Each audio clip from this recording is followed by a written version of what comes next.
It's funny to me how there's literally thousands of churches in the Dallas-Fort Worth area.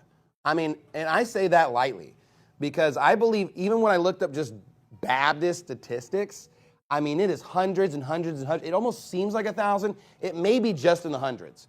But I mean, we're talking about hundreds and hundreds and hundreds of Baptist churches, let alone all the non-denominational churches, Methodists, all the other churches that exist in this area, right? And all of them claim to believe the Bible, okay? So if you believe the Bible, then you realize there's a real devil, there's real demons, there's real children of the devil, okay? There's real enemies, there's real, wolves and stuff like that. And here's my question. If you were the devil and you were going to attack the church that's doing the most for God in the Dallas-Fort Worth area, wouldn't you send your minions against them? But then why are the largest non-denom churches in our area never, ever getting protested? I mean, riddle me this. If they're doing the most work for God, if they're just destroying the devil and taking him to task and doing so much against him, then why do they never have any of these enemies? Why do they never have anybody attacking them?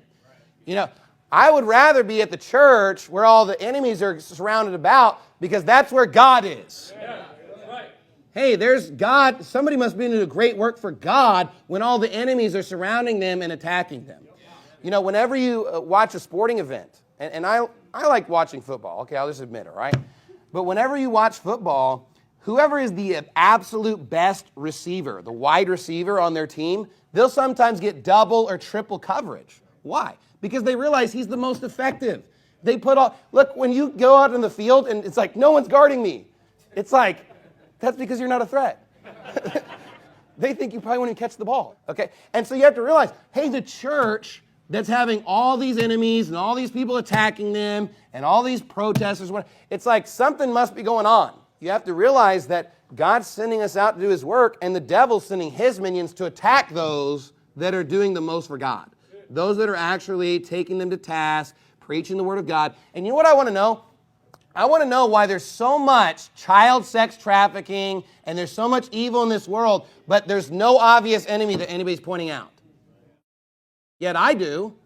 Yet I'm pointing out who the pedophiles really are in this world and who are attacking children. And I mean, they want to say, we want to end all the hate and the evil in our country. Okay, then what are you doing to stop pedophilia? Then what are you doing to stop all the murder and all the vandalism and all the evil that's actually taking place in this country?